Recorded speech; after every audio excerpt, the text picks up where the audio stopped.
Écoutez le monde vétérinaire autrement sur Veto Micro, un podcast produit par Thémavet. Bonjour, je suis Marine Slove, vétérinaire touche-à-tout, journaliste et fondatrice de Thémavet. Moi, je suis Sophie Hulford, vétote multicasquette, et je me suis fixée comme objectif l'amélioration du quotidien des vétérinaires. Bienvenue sur la saison 2 du podcast qui donne la parole aux vétérinaires. Vous entendrez ici des consoeurs et des confrères, praticiens ou non, raconter leur parcours professionnel, avec leurs réussites, leurs joies, leurs difficultés et leurs échecs aussi parfois. En se confiant sur une tranche de leur existence et en interrogeant leur quotidien professionnel, ils nous démontrent qu'il y a 1000 façons d'être vétérinaire. Nous avons voulu ici nous raconter tels que nous sommes vraiment. Parler de notre rapport au métier bien sûr, mais aussi et avant tout de notre rapport à la vie, à l'animal, à la planète. Ici, pas de tabou, pas de langue de bois et surtout pas de culpabilité. Vous êtes ici chez nous, mais surtout, vous êtes ici chez vous. Belle écoute! Bonjour à tous et bonjour à toutes. Aujourd'hui, sur Veto Micro, j'accueille vétérinaire et coach Anne-Sophie Doléac. Bonjour Anne-Sophie. Bonjour Sophie, bonjour à tous. Alors Anne-Sophie, tu es diplômée de Nantes en 2008. Tu es aujourd'hui vétérinaire dans une clinique parisienne et coach professionnel pour individus et collectifs via ta propre entreprise Docéovet, que tu as créée en 2020. Ce métier, tu l'exerces grâce à tes nombreuses expériences cumulées en tant que vétérinaire terrain, vétérinaire en industrie, et aussi ton MBA en 2016 à l'Institut Léonard de Vinci à La Défense. Pendant ton temps libre, c'est la marche, la course à pied, le running et en tant qu'extraverti, les rencontres avec les gens. Ton mantra, je pense que l'on peut soi-même être plusieurs vétos dans le temps et aussi en même temps. Tu vas d'ailleurs nous raconter tout ça. Anne-Sophie, es-tu prête? Eh oui, je suis prête, c'est parti. Alors, je vais démarrer avec la question traditionnelle. Pourquoi vétérinaire? Alors, pourquoi vétérinaire?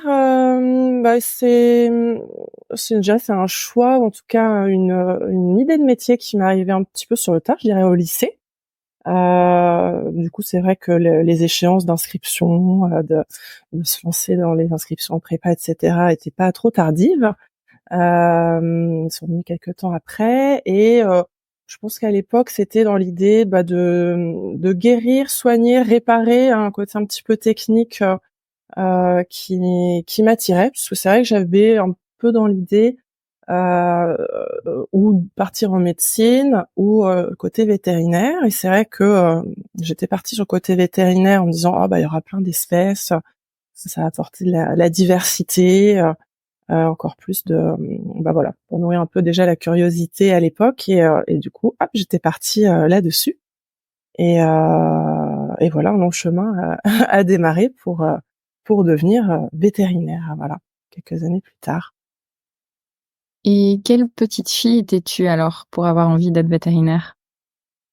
Alors j'étais plutôt une petite fille travailleuse, réservée, et puis rigolote, pétillante, un petit peu touche à tout, un peu de sport, un peu de musique.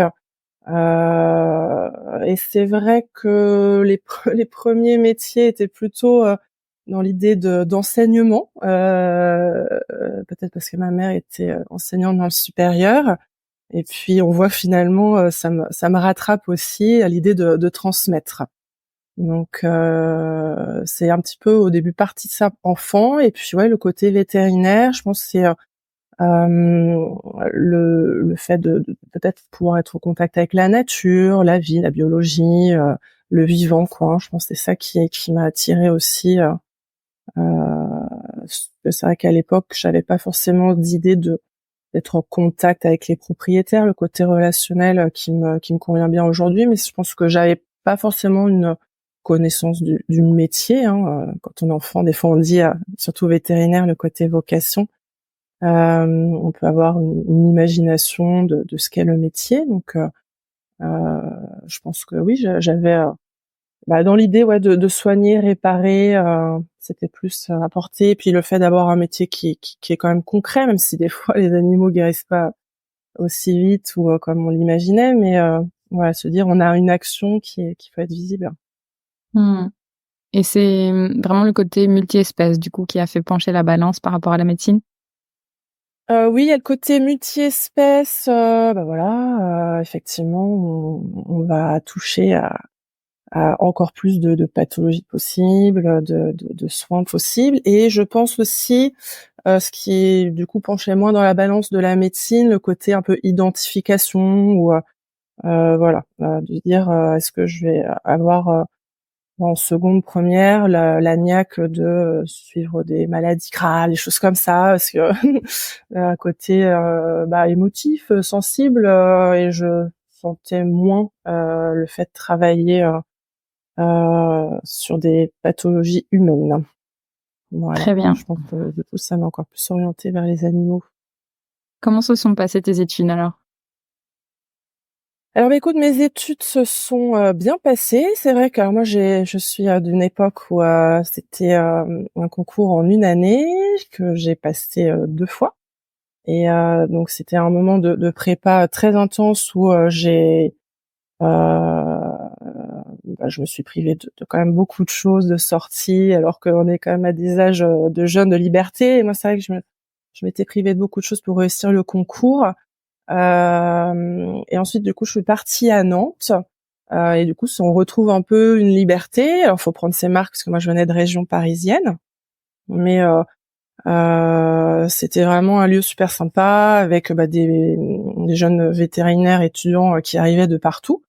Là, les premières années, je dirais, c'était vraiment une découverte d'une région un petit peu plus verte, parce que moi, je venais de région parisienne. Ça pouvait me faire peur au début, j'avoue, de quitter la région parisienne, ma famille, mes amis, et puis une sorte de rythme assez citadin. Et finalement, je me suis bien faite à cette école de Nantes où j'ai rencontré plein d'amis que je garde contact encore 15-20 ans plus tard. Donc, c'est top. Et puis après, si on rentre un peu plus dans le contenu du déroulé, c'est moi, voilà, de nature curieuse, j'ai adoré apprendre des sujets divers et variés. J'avais quand même quelques septembres par-ci par-là, parce qu'à l'époque, voilà, on pouvait repasser en septembre des matières qu'on avait pas réussi un peu plus tôt. Donc j'avais quelques septembre par-ci par-là qui me faisaient retrouver les copains plus tôt, du coup, fin août.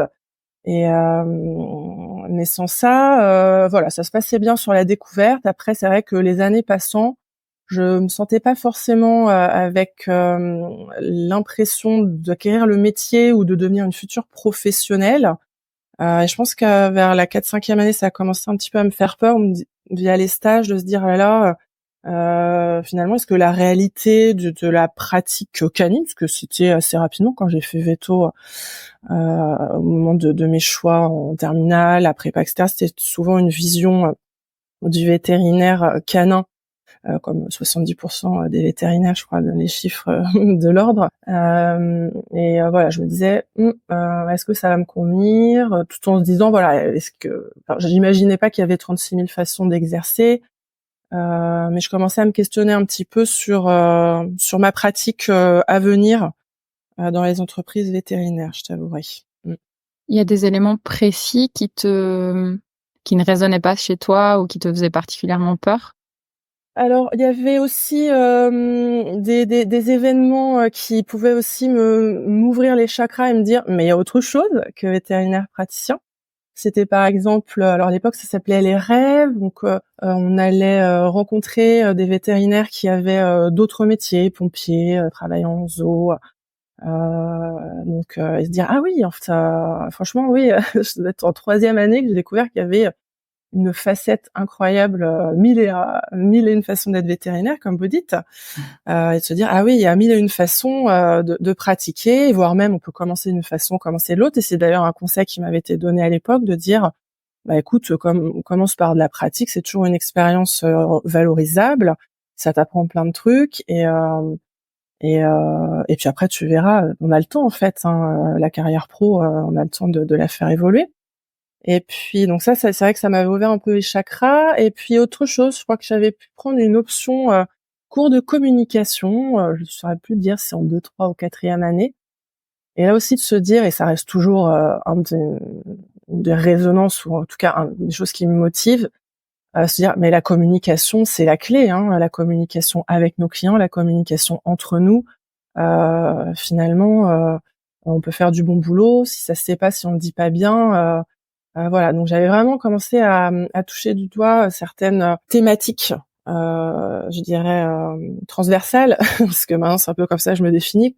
Je fais de la formation, mais pas sur des compétences techniques, sur des compétences transversales qui sont communication, management, voilà, et qui sont pour moi la clé. Donc voilà, c'était plus se dire, est-ce que je passe pas à côté de choses qui m'intéressent par ailleurs en étant dans la pratique quotidienne du praticien canin. Donc c'était plus cette interrogation de se dire mais j'étais partie un peu bille en tête avec le concours, les études, où finalement le chemin il semble tout tracé, t'es pris dans un train, et puis commencer à un moment donné, à la fin des études, se dire mais en fait ce train je peux lui faire changer de direction, je peux le ralentir, l'accélérer, voilà, prendre un peu les commandes. Est-ce que tu penses que c'est cette vision un peu binaire qu'on a de dire on est soit vétérinaire praticien ou rien, ou cette façon un peu blanc et noir, est-ce que c'est attribuable à l'âge?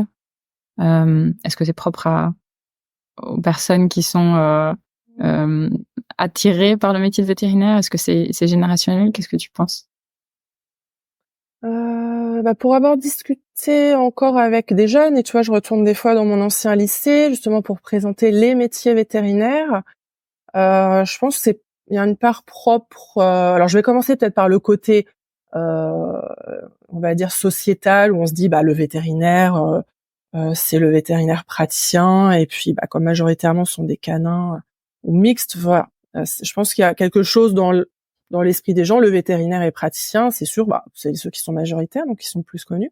Et après, je pense qu'il y a une part d'individuel, parce que moi, j'ai quand même un groupe d'amis, tu vois, sur une promo de 115, d'une quinzaine d'amis, qui dès l'entrée dans leurs études savaient, alors on savait pas le métier qu'ils exerceraient, chercheurs là actuellement, ou au service vétérinaire, ou dans les ministères ou autres, mais avaient une idée quand même assez précise de je ne serai pas praticien et je partirai en master. Déjà, moi je suis sortie 2008, tu vois, donc je pense que c'est d'autant plus vrai une fois que le concours a changé, en passant par l'école d'agro, où les profils qui sont recrutés maintenant sont beaucoup plus variés. Mais je pense qu'il y avait quand même déjà à l'époque, alors peut-être ces personnes passaient par du concours B ou C, mais en se disant il y a autre chose dans la vie. Et c'est vrai que ces personnes sont un peu sur toute la planète aujourd'hui, et exercent des métiers très très intéressants. Ils sont aussi des vrais vétérinaires, parce que c'est ça aussi des fois. On a pu me le dire quand j'ai changé ensuite. On va le voir après, mais se dire t'es plus une vraie vétérinaire, si. Bon, c'est vrai que moi j'ai toujours resté dans des entreprises. On va voir l'industrie pharma, ou en tout cas industrie pet food. Donc j'ai toujours resté au contact du milieu. Mais même si voilà, les personnes qui en sortent restent toujours des vrais vétos, bien sûr. Hein. Oui. Ouais, on en parlera de cet attachement identitaire au métier.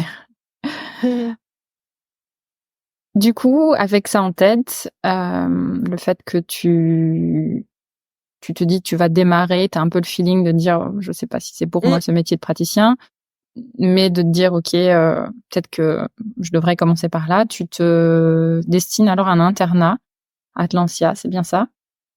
Oui, alors c'est plus une opportunité qui m'a été offerte. Et ça c'est génial, parce que moi je commençais à faire un petit peu de pratique canine, et une place en fait s'est ouverte, puisque un copain partait faire un internat au Canada, au Québec, et du coup la place d'internat s'est libérée en milieu d'année et m'a été proposée. C'est vrai que c'est plus une opportunité que j'ai saisie en fait. Tu faisais des stages là, enfin t'avais fait des stages là-bas, tu connaissais les vétérinaires qui travaillaient là-bas? Pas forcément. Je connaissais puisque le vétérinaire qui m'a encadré, on peut le citer, Emmanuel Rizzi, était aussi à l'école vétérinaire de Nantes en tant que assistant encadrant à l'école auparavant, avant de proposer l'internat dans un centre hospitalier. Donc du coup, oui, je connaissais par là, ouais. Et l'ENAC, c'est quelque chose qui t'attirait particulièrement, ou c'était encore une fois juste l'opportunité qui faisait que... Ça a été l'opportunité, ça a répondu à finalement mon idée de départ de se dire ah mais dans le monde vétérinaire on peut soigner plein d'espèces et de se dire waouh effectivement vu que à l'époque dans mon cursus on n'avait pas tellement de cours théoriques ou de pratiques avec les NAC, c'était très limité, je crois quelques semaines de clinique. Je me suis dit ah bah oui allons-y découvrir. J'avais besoin de me nourrir, c'est vrai que j'ai toujours besoin de nourrir ma curiosité et du coup je me suis dit bah voilà avec un petit peu dans l'idée de se dire en chien-chat alors que je démarrais, j'avais pas vraiment de compétences, mais il pouvait y avoir déjà le côté des consultations qui se renouvelaient tout au long de la journée, bah avec plus d'espèces ça va me stimuler et allons-y, effectivement c'est passionnant, le monde des oiseaux, les reptiles, c'était une expérience incroyable, hein. On fait un peu de faune sauvage aussi et c'était ça apportait aussi une autre un peu vision du monde parce que les NAC ont des besoins aussi fondamentaux d'alimentation, d'entretien qu'on n'a pas, enfin que moi à l'époque j'avais pas forcément pour les chiens et les chats sur la nutrition, l'importance et ça m'a sensibilisée avec ces thématiques de environnement, de l'animal.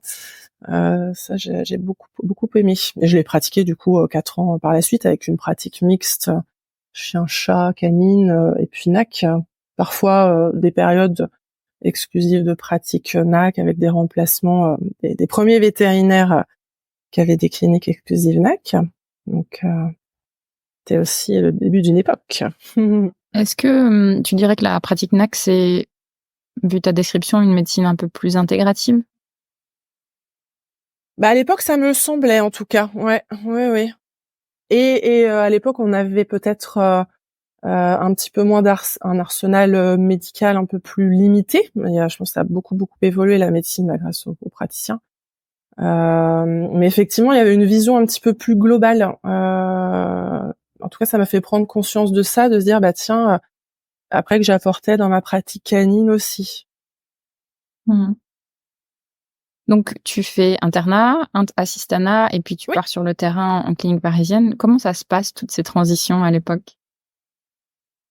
Bah, toutes ces transitions, en fait, je fais un peu des allers-retours entre la région nantaise et la région parisienne, puisque bah, j'ai toujours ma famille en région parisienne, donc c'est facile. Et puis je crois qu'à un moment j'avais peut-être rendu un appart, et puis comme je connaissais bien Nantes, je suis revenue. Ça se passe bien, c'est des opportunités, je marche un petit peu au feeling, aux opportunités à l'époque pour pouvoir donner des coups de main. Je fais souvent des remplacements de quelques semaines, quelques mois pour voilà et ça se passe bien. Ouais, ça se passe bien et j'aime bien découvrir des petites cliniques, des grandes cliniques, des milieux ruraux, urbains. C'est vrai que c'était sympa. Puis c'est vrai que comme j'avais eu ce conseil et puis c'était un peu moi dans l'idée, hein, je sais pas. C'est ce qu'on se dit en général quand on sort de l'école. Bah il faut pour savoir aussi là un petit peu où on veut atterrir. C'est bien de découvrir multiples façons de pratiquer dans des cliniques mixtes, voilà.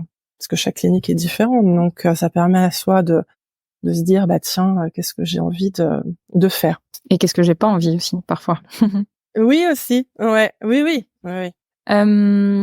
À un moment donné, tu te projettes, tu te dis, j'ai envie, peut-être de me poser, de m'installer, de m'associer, ou pas du tout?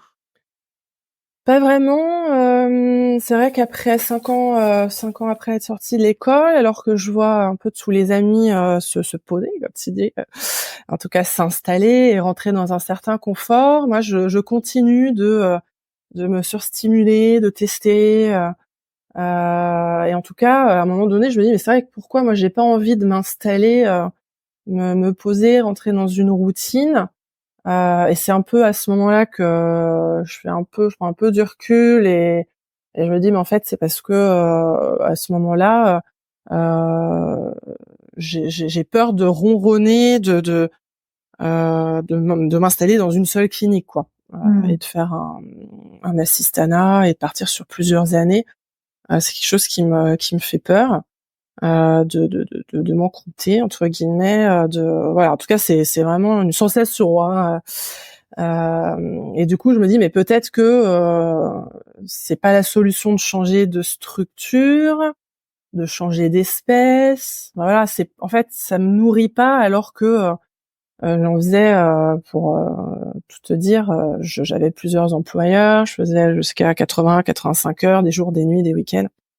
On se dit, on se sent pas nourri. Je finis par me dire que c'est peut-être pas finalement le nombre d'heures ou la façon de faire, mais que là, j'ai peut-être besoin de découvrir autre chose.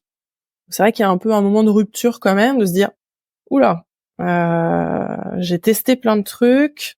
Là, c'est un peu toujours la même chose finalement, et je me sens pas épanouie. Je me sens pas forcément dans le bon costume. Et c'est difficile, hein, parce que t'as fait toutes ces études, ta famille, elle te voit douter, et tu te dis bah non, bah ça va, pose-toi, ça va bien se passer. Puis toi, je dis bah non, je crois que je vais postuler ailleurs. Et puis bah en fait là du coup les doutes arrivant, et puis devenant vraiment important, je me suis dit bah je peux pas décider toute seule. Il y a tellement de métiers, donc j'avais commencé à tâtonner. Et il y a tellement de métiers possibles. Comment décider? Parce que c'est vrai que elle est entre guillemets facile, hein, la route à prendre de praticien, du projet initial. On continue sur notre autoroute, et de dire alors attends, je fais une pause à l'aire d'autoroute. Bah du coup là ça soulève plein de questions. Donc je m'étais fait épauler par une coach pour travailler sur voilà, qu'est-ce que j'aime faire, qu'est-ce que je sais faire un petit temps d'arrêt, et puis moi du coup prendre le temps aussi de chercher les différents métiers. Et quand tu dis différents métiers, t'avais dans l'idée de rester dans le milieu vétérinaire ou même pas du tout, tu cherchais de manière plus globale? Oui, je pense que j'avais dans l'idée de rester dans le monde véto. Bah après, c'est vrai que je me suis toujours dit que fallait utiliser tout ce que j'avais acquis, le réseau, les connaissances. C'est un milieu que j'adore. Les vétos, ils sont super. On est curieux. Enfin, je me disais voilà, faut pas non plus tout balancer. Mais franchement, bah après, on le redira, mais je suis pas quelqu'un qui me formalise. Et c'est vrai que pourquoi pas sortir du monde véto. Mais je pense que par simplicité au début, je cherchais aussi à rester dans l'univers vétérinaire, parce que en fait c'est juste en fait quand je regardais les différents métiers, des fois on se dit bah on peut être chercheur. En fait, il y a différents échelons, et se dire bah imaginons sinon même un immeuble, il y a différents étages. J'ai l'impression que je suis pas dans le bon étage, mais l'immeuble me convient bien, quoi. Donc c'était plus ça, je pense. Se dire voilà, endossons, c'est peut-être pas cette blouse ou cette casaque, le costume là, en tout cas à ce moment-là, hein, parce qu'on le redira aussi, maintenant j'ai une activité mixte, donc c'est que la clientèle me convient bien aussi, là à temps partiel. Donc voilà, faut arriver à trouver son équilibre, et stimuler les petits neurones au moment M. C'est intéressant ce que tu dis sur cette notion que tu avais qu'il y avait plein de choses qui s'offraient à toi, mais que tu savais pas exactement ce sur quoi tu allais jeter ton dévolu, parce que il y a aussi, à contrario, je pense, beaucoup de personnes ou beaucoup de vétérinaires que moi j'ai pu rencontrer qui sont plutôt dans la croyance limitante de se dire je ne suis que véto, je ne suis pas capable, ou je n'ai pas les compétences requises pour sortir de ce métier de praticien. Ah oui. Bah, c'est vrai que ce qui m'en a fait sortir de cette croyance, parce que c'est vrai que quand tu rentres dans un moment de doute, un petit peu de quand t'es dans le jus, hein, on va dire dans la soupe, je sais pas comment ça m'est venu, mais j'ai pris contact avec des vétérinaires, peut-être dans l'industrie. Je sais même pas, à l'époque, LinkedIn n'existait peut-être même pas, tu vois, peut-être par Viadeo ou des outils, ou en appelant peut-être directement les sièges de laboratoire. Et j'ai eu des échanges avec des vétérinaires qui m'ont partagé leur expérience. On disait bah moi j'ai fait ci, ça. En tout cas n'hésite pas. Et c'est vrai que je pense une personne m'a dit en tout cas n'hésite pas. Les gens aiment parler de leur cursus, aiment parler. Donc faut pas hésiter à toquer aux portes. Et c'est vrai que quand je suis des fois en coaching avec des vétos ou des non vétos, c'est un conseil que je donne en disant mais en plus ça n'engage à rien. faut pas hésiter à aller solliciter, toquer des portes. Aujourd'hui, on a beaucoup d'outils, notamment ce que vous proposez aujourd'hui, qui vont donner ces idées, donner à voir les différentes facettes. Mais des fois, oui, aller prendre un café, et au pire, la personne n'a pas le temps ou elle n'est pas disponible ou elle vous dit non.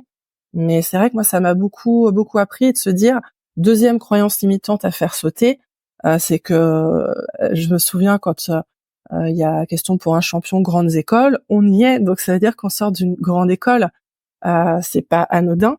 Donc on a des compétences qui sont phénoménales. Et même si on a l'impression que parfois on peut être peut-être que soignant, que vétérinaire, je pense qu'on est bien au-delà. On est hyper débrouillard, on est en rapport avec les gens, enfin voilà. Et je pense que pour partager, pour avoir été dans l'industrie, nos profils intéressent une multitude d'entreprises, une multitude de professionnels. Moi, quand je suis avec des coachs, des RH, ils ont les yeux, ah bon, t'es vétérinaire? Bon, après, il y a toujours la question, pourquoi? Voilà, parce qu'on peut être les deux. On peut être passionné de coaching, passionné de pratique canine, pratique que sais-je. Et donc, on n'est pas que véto, on est énormément de choses. Tu prêches à une convaincue. Oui.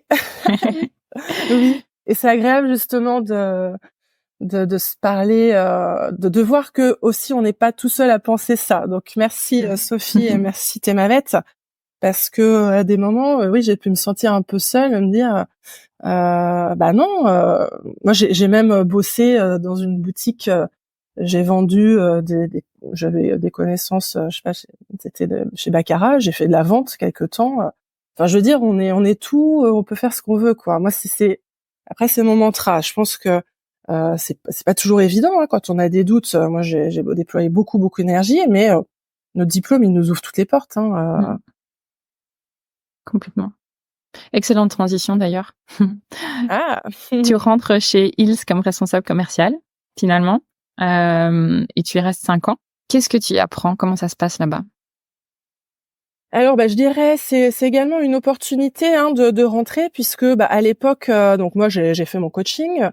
Je commence à me dire oui, en fait, qu'est-ce que je cherche comme métier dans le monde véto? C'est rester en contact avec le monde vétérinaire, être au contact avec du monde, mais il faut que ça bouge. C'est-à-dire qu'à l'époque, l'idée c'était de se dire être enfermé dans une salle de consultation du matin au soir, ça me convient pas, donc faut que ça bouge. Et donc quel métier existe, etc. Alors soit il y avait des métiers vétérinaires techniques, ou des postes de commerciaux, et c'est vrai que à l'époque déjà ils pouvaient chercher à faire rentrer avec une double compétence que je n'avais pas encore à l'époque, mais c'est vrai que il m'a laissé ma chance de rentrer sans la double compétence et du coup de me former à des pratiques commerciales. Qu'est-ce que j'y apprends? J'y apprends déjà à travailler dans une grande entreprise qui est structurée, qui a des pratiques managériales, qui va du coup nous donner des objectifs et puis valider s'ils sont faits et puis m'aider à les faire si besoin. Donc c'est très très enrichissant en tout cas d'être dans une entreprise hyper bienveillante. Enfin c'est vraiment ce que j'ai apprécié de me sentir à ce moment-là vraiment à ma place, d'être nourrie par le côté, j'ai toujours besoin de me nourrir sur un sujet, donc là apprendre sur la nutrition aussi et pouvoir la transmettre. Ça commençait aussi à transmettre aux vétérinaires des pratiques en nutrition, mais aussi sur comment communiquer aux propriétaires les informations, comment s'adapter aux besoins du client, aux besoins de l'animal, c'est hyper important. L'idée, c'est que finalement notre pratique, notre démarche médicale peut se rapprocher parfois de la démarche commerciale, où on va aller récolter les informations. Ensuite, on va nous faire un examen et puis proposer, pourquoi pas des petits examens complémentaires et puis proposer une solution. Et donc, je me dis, finalement, toutes mes études véto, elles ont servi aussi à comprendre ça. Alors après, c'est différent forcément. au quotidien, mais voilà, je me dis c'est pas complètement décorrélé et en tout cas je m'éclate dans cette entreprise à ces postes-là. Je me sens vraiment à ma place et tout en étant au contact des cliniques vétérinaires, puisque moi c'était un poste où je visitais 5 cliniques par jour sur une centaine de cliniques en région parisienne. Donc du coup je vois plein de confrères, plein de pratiques différentes, des propriétaires qui attendent, enfin voilà. Et puis je continue à me former. C'est ça qui va me permettre aussi de reprendre sans trop de difficultés des années plus tard. C'est que je suis toujours restée dans le quotidien vétérinaire sans trop quitter la pratique, quoi. Tu gardes un pied dans la porte. Exactement. Et donc ton MBA, donc pour ceux qui ne connaissent pas, un Master en Business Administration, c'est une formation, d'ailleurs tu vas nous le dire. Moi j'en ai fait un, mais toi aussi. Donc du coup, juste, dis-nous un peu ce que c'est, comment ça se passe, d'où te vient l'idée. Je pense que tu le fais pendant que tu es encore chez Hills. Oui. Tout à fait. C'est dans l'idée que il y a beaucoup maintenant de vétérinaires dans les entreprises, l'industrie pharma ou pet food qui ont des doubles compétences. Donc c'est vrai qu'il y a des compétences qui peuvent être acquises en management, en marketing, puisqu'il y a différents métiers, en commercial. Les gros labos sont en différentes branches et effectivement il y a des compétences à acquérir. Et notamment dans l'idée de si je veux évoluer dans ces entreprises ou si je veux, moi j'aime bien en fait aussi asseoir mes compétences et les valider par un diplôme. Donc là, ça se passe en une année avec une semaine tous les mois. Donc c'est vrai que j'avais un accompagnement financier de temps. Ça se fait conjointement avec la société pour que je prends mon temps de vacances et quelques jours qui me sont attribués par l'entreprise. Pour aller du coup me former. Alors moi, le MBA que j'avais choisi, c'était communication et marketing santé. Voilà, soit il y a des MBA qui sont très généralistes, où tu peux être du coup en contact avec des professionnels de tous les univers. C'est vrai que moi, j'avais choisi quelque chose d'orienté santé pour me dire il y a sûrement des parallèles entre l'hôpital, la santé humaine, etc. Et puis j'ai pas été déçue parce qu'effectivement, ça bouge beaucoup. Il y avait beaucoup de passerelles possibles et j'étais en contact du coup avec des personnes qui pouvaient être pharmaciens, médecins ou qui travaillaient à la communication dans les hôpitaux. Enfin voilà, j'avais quand même contact avec des profils variés, tout en restant dans des univers qui pouvaient un peu se ressembler, quoi. Et ça, tu le fais à quelle période pendant que tu es chez Hills? Je dirais au bout de quelques années. Donc tu restes encore un peu chez eux après. Oui. Qu'est-ce que ça vient t'apporter concrètement dans ton job chez Hills et peut-être dans ton quotidien aussi? Dans mon job chez Hills, moi ça m'a encore une fois un petit peu ouvert les chakras en disant voilà, il se passe des choses ailleurs, commence à arriver un peu le tournant numérique avec des choses qui peuvent se mettre en place à l'hôpital. Moi ça m'a beaucoup aussi, j'ai commencé à toucher un peu l'expérience client, donc qui sont des choses un peu intermédiaires entre la communication et le marketing, mais pour se dire oui, en tout cas ça m'a conforté dans l'idée que ce que j'imaginais des cliniques vétérinaires en se disant il faut qu'on s'intéresse à nos clients ont des attentes, comment y répondre, et que oui, on peut aller au-delà des demandes et oui, on peut avoir des pratiques comme ci ou comme ça, et ça m'a conforté dans l'idée que oui, j'étais dans le bon. Et du coup, ça m'a reboosté, je pense, auprès des structures pour faire des propositions, des fois d'offres commerciales, des animations, ou apporter des sujets, voilà, parce que j'avais des clients vétérinaires qui pouvaient être intéressés par des thématiques, mettre en place des nouveaux outils. C'est vrai que moi, j'adorais découvrir toutes les innovations et ça permettait d'en parler, ouais. Et ça fait peut-être plus après la passerelle avec le poste suivant de business partner, où là je développais vraiment des outils, des pratiques un peu plus numériques dans les cliniques. Mais voilà, c'est dans l'idée de pouvoir rapporter aussi aux cliniques qu'il se passe des choses ailleurs, et voilà, moi j'aime bien mon petit baluchon ramener ce genre d'idées, quoi. Donc, ouais, cette notion de communication qui revient, de curiosité, et puis peut-être que l'MBA aussi, alors peut-être que je parle pour moi, mais ça t'a apporté aussi peut-être une confiance supplémentaire dans ta démarche. Oui, oui, oui. Bah c'est vrai que tu parlais de croyances limitantes ou se dire on est que veto. C'est vrai que à l'issue de cette année de MBA, j'ai terminé major Bravo. et du coup je fais bah merci. Et c'est vrai que je pense à ce moment-là, je me suis dit mais en fait là ça y est, enfin je veux dire t'es vétérinaire, MBA à un moment donné, c'est vrai que des fois on peut avoir des croyances limitantes ou se dire je peux pas faire ci, je peux pas faire ça. Et là, enfin, tout le monde disait autour de moi, waouh, hein. Je pense que là, j'en ai vraiment pris conscience. Donc, et ça a été un long chemin pour se dire, oui, je peux, je suis compétente, vas-y, fonce, quoi. Jusqu'à maintenant, j'étais quand même beaucoup empreinte de doute, est-ce que t'y vas, est-ce que t'y vas pas, etc. Ça pouvait m'être apporté dans l'entreprise. Et c'est vrai qu'avec le MBA, je me suis dit, bon, maintenant, c'est bon, t'as plus rien entre guillemets à prouver, parce qu'après même les cliniques vétérinaires pouvaient me stimuler en disant oui mais toi tu travailles en labo, t'es un peu voilà t'es pas indépendante. Là je pense que j'ai pris un peu de recul en me disant oui mais bon à un moment donné peut-être j'arrivais autour d'une trentaine d'années, c'est bon, j'ai pas besoin de me justifier tout le temps de mes choix quoi. Ouais. Ouais, ça c'est souvent la peur qui parle chez les autres. Bon, bah chouette. Est-ce que la clinique, elle te manque à ce stade? Tu disais que tu étais encore quand même pas mal au contact via les cliniques qui étaient tes clients. Est-ce que tu commences à te dire, je mettrais bien plus qu'un pied dans une clinique? En fait, quand je travaille dans l'industrie, je suis vraiment nourrie par ailleurs et j'ai pas une sensation de manque. Le manque qui pourrait, ce serait le côté manuel, puisque je suis sur des professions plus intellectuelles, de chirurgie, tu vois, je te dirais, ou de toucher quoi, hein, les animaux.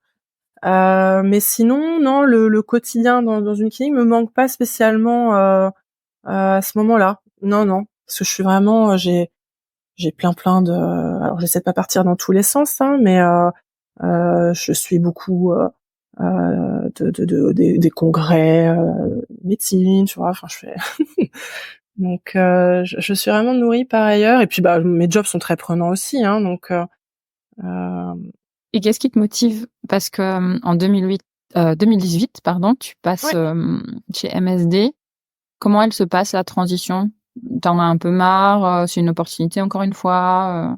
Oui, c'est vrai que on peut se dire le le parcours est jalonné d'opportunités et certains vétérinaires qui se reconnaîtront m'ont déjà dit c'est pas des opportunités, c'est que t'as construit ton petit chemin et que voilà, finalement t'as planté ta petite fleur et puis t'arrives au bon moment pour l'accueillir entre guillemets.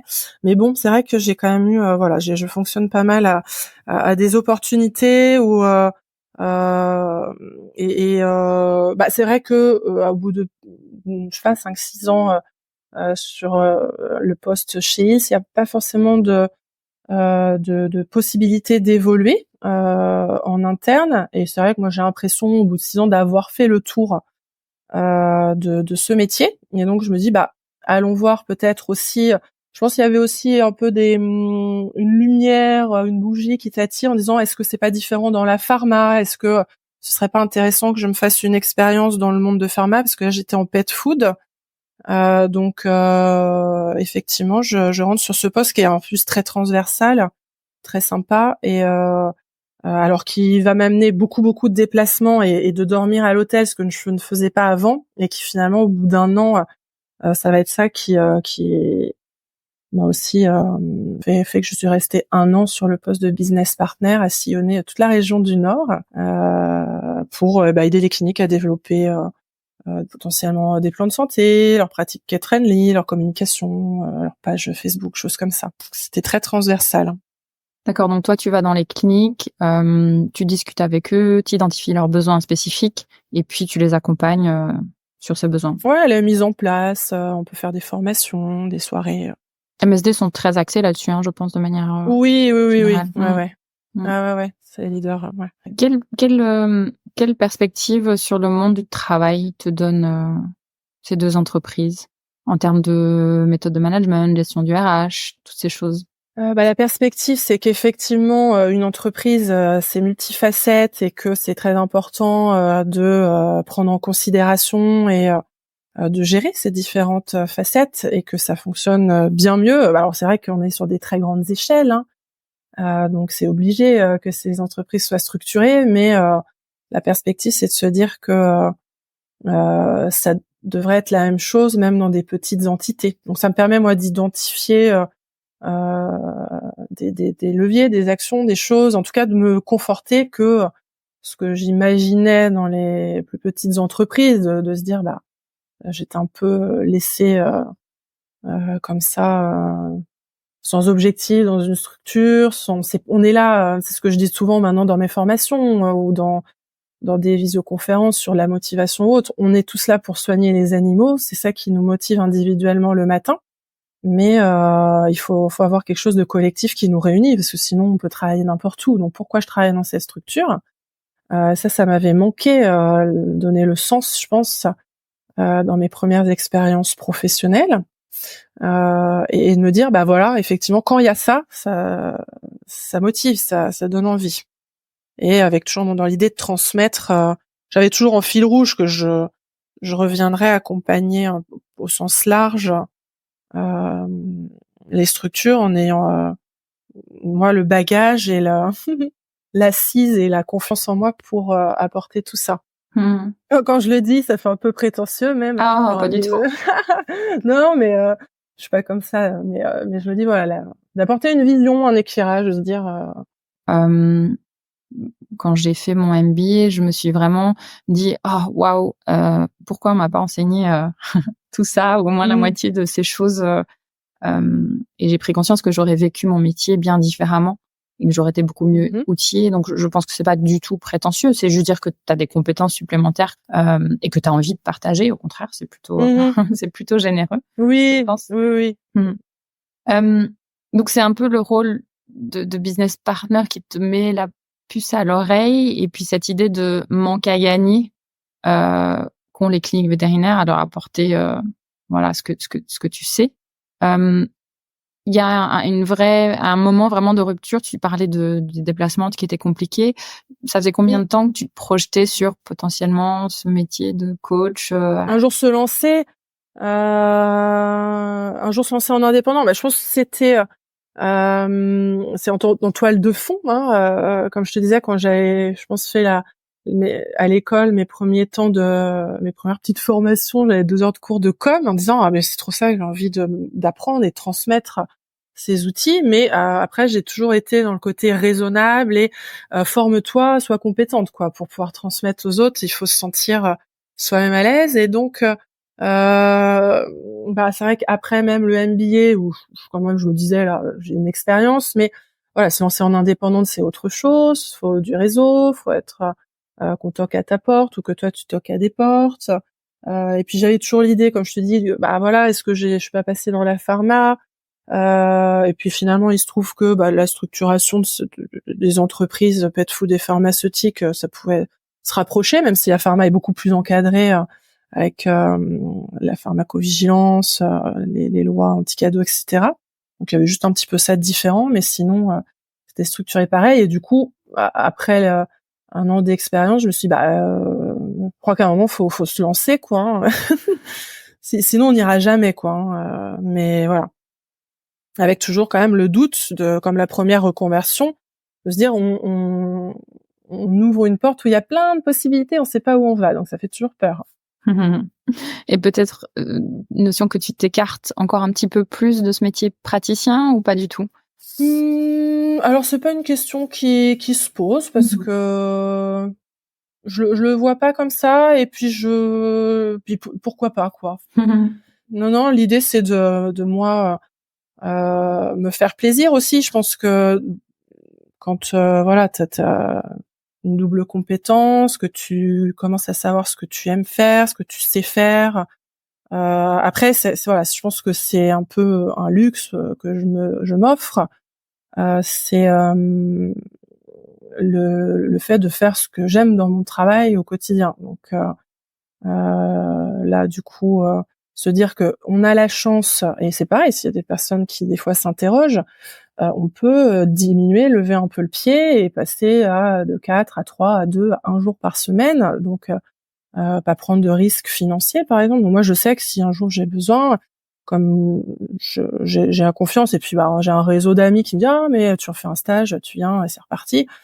C'est un peu comme ça que je vois les choses. Donc c'est plus en fait l'idée de redevenir praticien, c'est à la fois en toute transparence parce que l'activité de coaching, c'est pas une activité temps plein. J'ai pas envie de partir sur des missions avec des personnes en dehors du monde veto et prendre des choses que je saurais pas faire, qu'il faudrait que j'apprenne, qui sont trop différentes. Donc je préfère me concentrer sur des missions que j'affectionne et à côté continuer de me nourrir de la vraie vie des vétos entre guillemets, parce que je sais que les praticiens mix ruraux, équins, canins, enfin le monde vétérinaire apprécie avoir quelqu'un qui connaît leur quotidien, même si je fais pas le quotidien de tout le monde, je fais pas des urgences, je fais pas de rural, mais voilà, connaît le métier.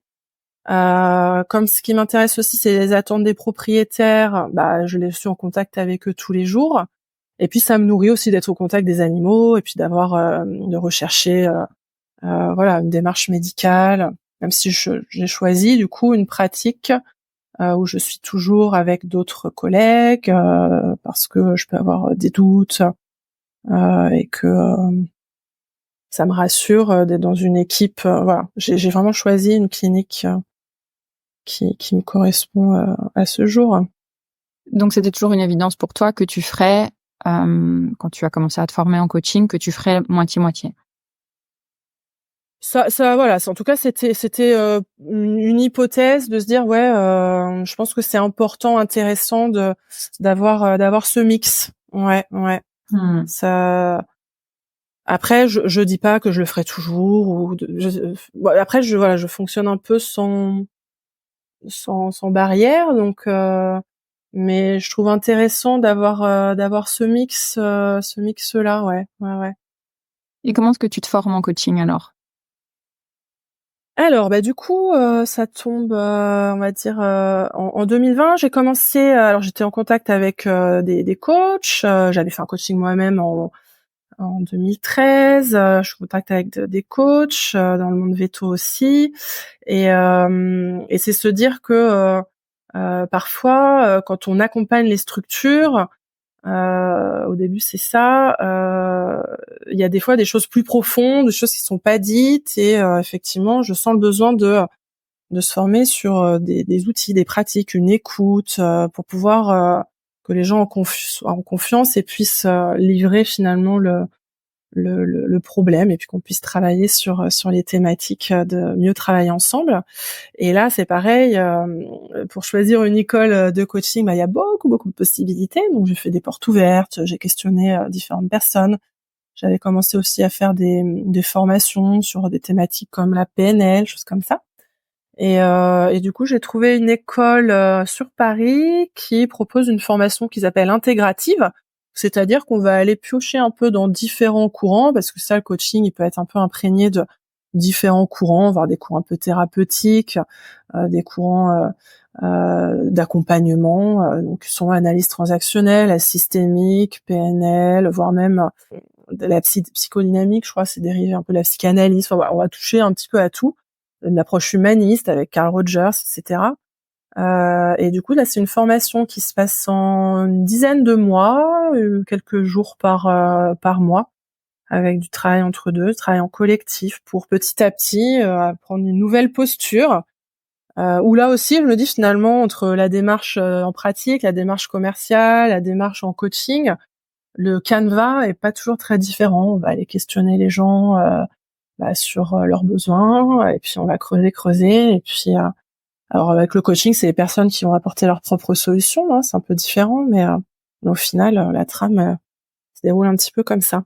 Avec du coup, pour expliquer un peu aux auditeurs la différence et ce que j'affectionne dans le coaching, la différence entre un coaching et de la thérapie, c'est que on va s'engager sur une période, un nombre de séances qui vont durer en général 1h30 sur un coaching individuel, et que du coup on va travailler au fur et à mesure des séances. Donc on est un peu libre dans les séances, voilà, on navigue, mais on a quand même un objectif sur lequel on va travailler, et on a une clôture. Donc ça s'arrête à un moment donné. Donc ça, c'est aussi un côté efficace que j'aime bien dans le coaching. Un début, une fin. Ouais, c'est ça. On revient un peu à ce côté médical dont tu parlais, cette méthodologie finalement bien claire et cadrée. Tout à fait. Est-ce que tu parlais de différentes différents courants, de différentes méthodes. Est-ce que l'idée c'est que voilà, tu pioches un peu dans tout et tu utilises ce qui te plaît, ou est-ce que l'idée c'est de dire cette méthode-là, vraiment c'est la méthode qui me convient, je vais utiliser ça. Toi personnellement et dans le monde du coaching en général? Alors, en fait, tu peux avoir des écoles de coaching qui sont vraiment orientées sur l'analyse transactionnelle, et donc du coup tu vas avoir ta boîte à outils, mais c'est vrai que ces boîtes à outils sont très vastes, et donc on s'adapte à chaque fois aux besoins qu'on imagine du coaché pendant la séance. Moi, j'aime bien l'idée d'aller piocher et de pouvoir. Alors après, il y a aussi des coachs qui disent travailler sans outils. Donc vraiment, c'est ce qu'on appelle le coaching à main nue. Ça va uniquement être des techniques d'écoute et de reformulation et de questions, sans aller faire un petit questionnaire, etc. Moi, ça dépend en fait en fonction des séances. Des fois, moi, ça me rassure aussi d'utiliser un outil parce que ça peut aller un peu plus vite pour qu'on ait les mots en commun. Et puis parfois, je vais laisser vraiment les personnes cheminer. C'est vraiment variable. Du coup, ça permet, je trouve, d'avoir la liberté de choisir tel ou tel outil. On peut par exemple commencer un coaching par un questionnaire de personnalité. Si la personne est un peu perdue, là, c'est vrai qu'on va utiliser un modèle qui va donner des mots sur voilà, quand je me décris, je suis quelqu'un. Je sais pas, les questions dans le questionnaire, ça peut être j'ai besoin de rencontrer des gens, côté empathique, côté plutôt relationnel, extraverti, ou je me ressource, j'ai besoin d'être seule pour me ressourcer, voilà. Et là, du coup, on va pouvoir poser des mots, et la personne va me dire, bah oui, effectivement, je suis plus comme ça. Je suis plus comme ça dans tel moment, tel autre. Donc, je trouve que ça peut accélérer certaines fois, et puis après, d'autres moments, on se dit, bah non, faut un temps de respiration. Ouais, exactement. Et est-ce que parfois parce que tu définis bien clairement la différence entre coaching et thérapie, et là ce que tu décris c'est quand même une recherche de soi, quelque part, une meilleure compréhension de soi pour ensuite la mettre au service de l'autre. Est-ce que parfois il t'arrive de recommander aussi qu'une personne aille en thérapie peut-être avant ou en parallèle? Je me dis c'est un terrain un petit peu faut être prudent quand on suggère ce genre de choses, mais tu fais bien de poser la question parce que je l'ai pas évoqué, mais ça fait partie, en fait, on a en général un premier temps d'échange. Donc imaginons une personne a un changement, en fait, le coaching c'est dans l'idée d'accompagner une personne à un changement. Soit j'arrive à changer tout seul, soit je sens qu'il y a un petit blocage, et alors je peux aller effectivement directement voir un thérapeute, un coach, en parler à mes collègues, écouter Thémavette, il y a peut-être des groupes, je sais pas, on me questionnait différents groupes, différentes associations. Et imaginons, je me dis effectivement, est-ce que ce serait pas un coach professionnel? Après, il y a aussi des coachs de vie, des coachs, les love coach. On a énormément, le mot est très divulgué et veut dire tout et rien. Donc, ce que je conseille, c'est de chercher un coach professionnel. Il y a des diplômes du coup qui encadrent les coachs professionnels, donc où l'objectif sera professionnel. Après, on n'est pas tous d'accord, même entre coachs. Sur ces thématiques. Moi, comment je vois les choses, c'est que j'ai un objectif professionnel. Donc, je suis en train de remettre en question ma pratique actuelle, je veux changer de métier, ou je suis pas bien, je veux regagner de la confiance, je veux travailler avec moins de stress. En tout cas, ça va être un thème pro. Évidemment, nous ne sommes ni pro, et puis après, on change de costume perso. Nous sommes une personne dans son entièreté, et évidemment, on va aller toucher à ça. Simplement, la différence, c'est que, et moi c'est une question que je pose toujours, est-ce que, comment tu te sens en ce moment? Si la personne est trop fragile, pas bien, effectivement, l'idée c'est de s'orienter tout de suite vers un thérapeute. Donc après, il y a différentes thérapies, les thérapies qui sont dirais prouvé par évidence base médecine, c'est les thérapies courtes comportementales, TCC. Et après, il y a la Gestalt, il y a, je sais pas, le MDR, il y a différents types même les psychologues cliniciens, différents types de psychologues, etc. Donc ça, c'est vraiment très important pour la personne d'être aussi, en tout cas pas suivie en thérapie, puisque nous, en coaching, nous allons naviguer sur un objectif professionnel et on va travailler en fait sur mes comportements. C'est-à-dire que quand il se passe ça, j'agis comme ça, ou mes émotions agissent comme ça. Quand j'ai une chirurgie, je prends cet exemple parce que j'ai pas mal d'amis, voilà, quand j'ai une ovario de chienne de 40 kilos toute seule, je ne dors pas la nuit la veille, etc., etc. Alors, on va pas forcément travailler à être serein. Peut-être qu'on prendra la décision d'arrêter de faire ces chirurgies de chienne de 40 kilos seule. Mais en tout cas, on va cheminer là-dessus et on va travailler sur des comportements, les émotions. Si effectivement on vient toucher des choses plus psychiques, je dirais mentales, des automatismes qui sont liés à l'enfance ou des choses plus antérieures, et bien là, c'est là que le coaching s'arrête en disant bah écoute, on voit, tu vois, on a touché du doigt que ça appelle ci ou ça à ce moment-là, et bah je t'invite à en parler à ton thérapeute prochaine fois. Mais nous, on va pas aller toucher ces choses-là. Et enfin, pour moi, c'est très important de vraiment faire le distinguo entre ce que je suis capable de faire en coaching, ce pourquoi notre contrat est établi. Donc voilà, acquérir plus de confiance, travailler sur la gestion du stress, mais tout en respectant les choses plus profondes, intérieures, plus subjectives de la personne. Voilà. Je suis contente que tu évoques. C'est clair aussi, très tu veux clair. des précisions. Ben, j'allais justement dire, je trouve ça très bien que tu évoques les thérapies brèves. Moi, je suis encore étonnée par le nombre de gens qui ne connaissent pas aujourd'hui, qui pensent encore que, alors il existe encore les deux écoles, hein, la psychanalyse et les thérapies, et les thérapeutes cliniciens et les thérapies brèves. Mais beaucoup de gens pensent aujourd'hui encore que thérapie égale quelque chose de long, fastidieux, sans objectif précis, autre que de parler de son enfance et des traumas potentiels. Et vraiment, je trouve ça important d'insister sur le fait qu'aujourd'hui, c'est plutôt l'école thérapie brève qui se développe. Peut-être que tu veux élaborer un peu là-dessus. Bah après, oui, je peux compléter un petit peu en disant que notamment dans les écoles de coaching, on avait par exemple une enseignante qui est issue de la thérapie, parce qu'il y a des coachs qui sont thérapeutes, des thérapeutes qui deviennent coachs, mais simplement les contrats de coaching ou les contrats qu'ils établissent avec en tant que thérapeute sont entre guillemets pas les mêmes, quoi. On va pas travailler sur les mêmes choses, ça c'est très clair. Et j'avais du coup une enseignante qui était issue de côté plutôt anglo-saxon, et en disant bah les psychanalyses même aux États-Unis ou en Australie, sont plus des thérapies de psychanalyse toutes les semaines, 2 heures avec son thérapeute pendant 20 ans. Ça reste la psychanalyse en France ancrée un petit peu comme ça.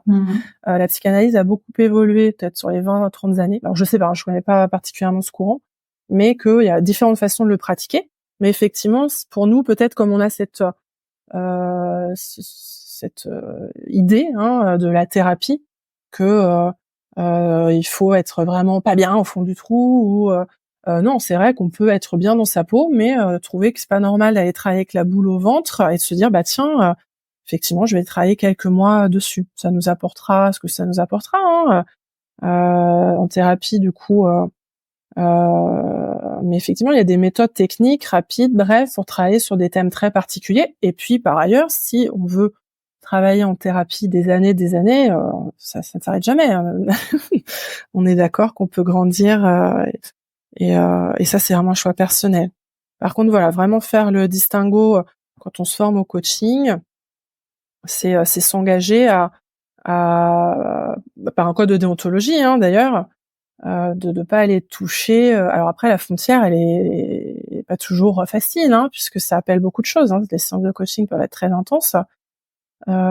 Simplement, nous, c'est à nous les coachs à travailler là-dessus pour se dire, bah là, j'ai pas les compétences. Là, c'est pas ce que la personne m'a demandé. On va toucher à autre chose et bah voilà, on va faire un petit petit pas de côté, accueillir et potentiellement les émotions, les choses qui viennent, remercier que la personne les partage, parce que c'est déjà énorme de les formuler, mais de dire voilà, bah là, ce sera quelque chose à aller creuser à côté. Très bien, merci pour ces précisions. Toi, tu pratiques à la fois le coaching individuel et aussi collectif. Est-ce que tu as des différentes approches entre les deux? Oui, alors comme je disais, un coaching individuel, enfin ce qui rassemble le coaching individuel et collectif, c'est qu'on part d'un objectif professionnel avec un nombre de séances. C'est vrai que pour le collectif, c'est un petit peu différent puisque on va avoir une demande d'un commanditaire et puis ensuite on peut travailler avec des temps individuels sur chacun, donc recueillir les informations, comment toi tu vois les choses, etc. Et puis après se mettre en collectif et travailler ensemble à résoudre ou en tout cas à tous ensemble aller vers l'objectif qu'on s'était fixé. Donc c'est vrai que du coup ça demande de jongler entre des temps individuels pour recueillir des informations et ensuite essayer de trouver les solutions tous ensemble.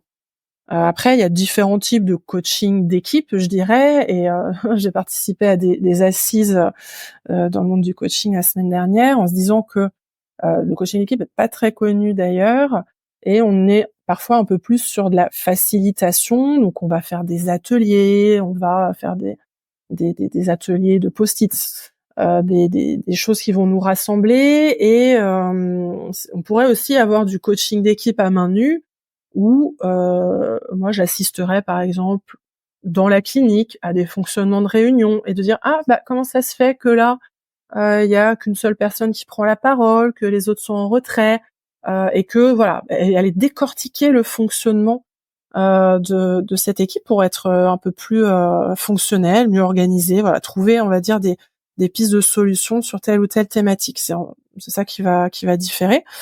Parfois, au moment d'un coaching d'équipe, il y a une personne qui peut être plus en difficulté que d'autres, et donc ça peut être de l'orienter elle vers un coaching individuel avec un autre coach à ce moment-là, si c'est un peu dur pour elle de gérer ce moment-là. En tout cas, ça multiplie les contacts et les liens et la richesse. En tout cas, c'est beau de voir grandir les équipes ensemble, quoi. Et ça doit être très intense, j'imagine, vu ta description, en termes d'attention et d'écoute et d'accompagnement. Oui. Et ce qui me fait rebondir du coup au fait que dans le monde du coaching, il y a quelque chose qui fait qu'on doit être, la plupart, on est adhérent à des associations et on se fait superviser. C'est-à-dire qu'il y a forcément des moments de doute ou des moments qui sont plus difficiles pour chacun. Chaque coach en fait, et le fait de pouvoir aller en discuter en disant tiens, il s'est passé un truc, je m'y attendais pas du tout, et qui m'ont mis en difficulté et que j'ai l'impression que j'ai pas aidé ou que c'est pas arrivé, etc. pour en discuter et retravailler et refaire d'autres propositions derrière, ou des choses qui vont nous appeler nous faire un miroir sur quelque chose que voilà qui est difficile pour nous. Donc voilà, on n'est pas lâché dans la nature. On se fait superviser par des coachs superviseurs régulièrement pour continuer d'améliorer nos pratiques. Comme la formation continue en veto. Ouais, super. Comment est-ce que tu gères ton temps? Parce que donc tu es à peu près mi-temps sur les deux, mais bon, j'imagine que tu as aussi des demandes de coaching. Enfin, il faut faire rentrer tout dans les bonnes cases. Comment tu as fait? Effectivement, j'ai des jours fixes à la clinique qui sont définis et qui sont plutôt début fin de semaine pour me laisser le cœur de semaine plus dispo pour pouvoir bouger, parce que c'est vrai que ça peut m'amener à faire des déplacements. Et je dirais qu'après l'activité de coaching, elle est partagée avec la formation aussi. C'est vrai qu'il y a peu de coachs qui font que du coaching, et du coup on peut moi je fais aussi pas mal de formations. Après je fais des accompagnements aussi de coaching bénévole avec des associations. Enfin voilà, j'aime bien quand ça bouge, c'est bien le cas. Mais après c'est une question d'organisation et puis savoir reporter de 15 jours une formation, quelque chose si besoin est. Ouais, c'est ça. Pour pouvoir en plus, comme tu dis, ça peut être assez prenant. En plus c'est vrai, je pense changer de casquette, c'est assez énergivore. Un jour la Kazakh, un jour en visio, le lendemain on est en déplacement sur une autre thématique. C'est pas de tout repos, mais bon voilà, c'est ce qui me stimule aussi, qui fait que je suis bien dans mes métiers, quoi. Tu as des petits tips d'ailleurs pour pour nos auditeurs qui nous écoutent, pour te ressourcer rapidement justement entre ces, parce que ça arrive souvent dans le milieu veto de voir justement on a une euthanasie et puis après peut-être on a une visite. Tu as des petits tips sur comment tu te ressources rapidement en changeant de casquette? Ça va être peut-être de me programmer dans la semaine. Alors ça vient ou ça, des fois ça vient pas, mais de se dire programmer dans la semaine ou dans le week-end des moments de vide, de respiration. Par exemple, c'est vrai comme des fois je fais des semaines de 6 jours, comme je fais des vendredis, samedis à la clinique. La semaine d'après, c'est un peu dur, donc des fois je vais avoir une demi-journée, comme un peu ce matin, c'était plus off, c'est un temps pour moi où je vais sortir me marcher, un peu courir, ou faire du yoga, ou papoter. Faire un podcast. Aujourd'hui, ou papoter avec des copines. Voilà, c'est des choses qui permettent de faire une petite pause, se ressourcer. Après, il peut y avoir des techniques de respiration. Après, je trouve que c'est vraiment individuel, la sophrologie, etc. Des techniques de cohérence cardiaque. Ça, c'est vrai que ça fonctionne super bien. Après, c'est vrai qu'il y a des moments où je le faisais plus. Après, il y a des moments où on le fait un petit peu moins. Ces techniques de respiration, ça aide. Et puis après, je pense, se programmer des moments pour faire ce qu'on a envie ou rien faire, et savoir mettre des limites. Parce que là, c'est vrai que sinon, moi, ça peut être sans fin. Mais je sais que on en discutait avec une collègue à la clinique où une clinique de connaissances avait dû charger son agenda. N'avait pas pu refuser certains rendez-vous. Quand on voit une journée avec, je sais plus, 20 rendez-vous, 25, à un moment donné, quel est le plaisir à chaque consultation? On court. Voilà, c'est arriver de temps en temps à dire non, stop, non, je ne pourrais pas vous recevoir, vous pourriez venir demain. Je pense que c'est ça qui est important. Le type, c'est bien se connaître, savoir quelles sont nos limites. Parce que des fois on a une grosse force de travail, donc du coup on pousse, on se dit c'est pas une consultante en plus, c'est pas une deuxième. Puis en fait c'est ce qui fait qu'on va passer une mauvaise soirée parce qu'on est épuisé, on sera pas concentré sur on va rater notre cours de sport parce que on aurait voulu rendre service, et en plus ces gens-là n'auront pas forcément été aimables et nous auront pas remercié, et du coup on va leur en vouloir. Et là je trouve qu'on rentre sur le cercle vicieux. Donc essayer de rester sur le truc plus vertueux, de se dire si je donne un peu de mon temps, je dis aujourd'hui je rate mon cours de sport parce que j'ai besoin de recevoir cet animal. Alors, on a choisi de le faire, et c'est parce qu'on avait encore les ressources pour pouvoir accueillir bien les gens, accueillir bien les animaux, et s'accueillir bien notre fatigue après aussi, quoi. Je pense que c'est ça. Après c'est pas facile, c'est un peu derrière le micro comme ça. Allez, prenons du temps pour nous, et etc. Après dans le quotidien, c'est sûr que c'est un challenge. Ouais. Mais rajouter cette notion de choix et de conscience sur une obligation, sur ce qu'on perçoit être une obligation, je pense c'est très utile, ce que tu viens de décrire là aussi. Au-delà de dire ok, il faut que je m'arrête là, déjà il faut que on sait qu'il faut les bannir. Mais au-delà de dire ok, là faudrait que je m'arrête. Bon, je ne m'arrête pas, mais par contre je mets de la conscience sur ce qui va se passer par la suite. Qu'est-ce que le fait de dire ok pour le rendez-vous, qu'est-ce que ça induit, quoi? Du coup, ça peut induire beaucoup de choses, et si la balance elle pèse vraiment plus d'un côté, est-ce que je dis vraiment oui, ok pour faire des concessions à ce moment-là? Après, comme je l'ai dit, moi j'ai un moment, je choisis ma pratique, mon quotidien, ma façon de travailler. Alors j'ai eu la chance de trouver une structure où ils étaient ok pour que j'ai un mi-temps. Déjà je suis super contente, et j'ai remercie. Donc là du coup c'est vrai que je peux moduler mes activités, et du coup je lève le pied sur certaines. Voilà, il y a des périodes aussi quand on fait de l'accompagnement, de la formation, du conseil, les consultants, on a des rythmes assez variables. Donc il y a des gros coups de feu, et puis d'autres moments c'est un peu plus calme, mais de se dire À un moment, voilà, moi, qu'est-ce que je suis capable? Bon, après, c'est voilà, c'est quand des fois on est allé un petit peu au-delà de ces limites qu'on sait que on a des limites. Donc, il faut arriver à les poser et à se laisser embarquer dans le flux du quotidien, quoi. Et Ouais, effectivement, écouter les signes. travailler en thérapie sur ces thématiques, hein, ça peut être aidé par le coaching, arriver à mettre des limites dans mon travail, ça peut être arrivé en coaching, mais aussi en thérapie, effectivement. Qu'est-ce qui fait que je me laisse dépasser ou que je ne sais pas dire non ou voilà. Oui, souvent des peurs et des besoins qui se cachent derrière tout Ouais, ça. bien sûr. Mm. Eh oui. Alors, il y a un sujet qui revient quand même beaucoup, que je suis sûre qu'on t'évoque ou que t'entends évoquer à gauche, à droite, c'est ce fameux sujet de différence générationnelle et de recrutement qui va avec. Mhm. J'aimerais bien que tu nous en parles ou que tu te donnes ton avis sur la chose et si si tu as des cas concrets. Alors, ouais, qu'est-ce que tu entends du coup par qu'est-ce que tu entends par génération, recrutement, voilà, est-ce que tu as des Ouais, alors je pense que la crise du recrutement, Ouais. je pense que ça tu la connais, hein. On est sur des chiffres assez hallucinants en termes de départ du métier avant l'âge de 40 ans et puis et de personnes qui même terminent leurs études et que ne se lancent pas dans le métier. Je parle du métier de praticien là pour le coup, hein, évidemment. Yes. Et on entend de manière assez fréquente des personnes, des vétos de plus de, on va dire, 40 ans qui disent non mais les jeunes, c'est pas les mêmes, ils ont pas la même niaque, ils veulent pas travailler de la même façon, ils sont plus à la recherche d'un équilibre vie perso, vie pro, ça penche quand même plus vers la vie perso, voilà, ce genre de choses. Yeah.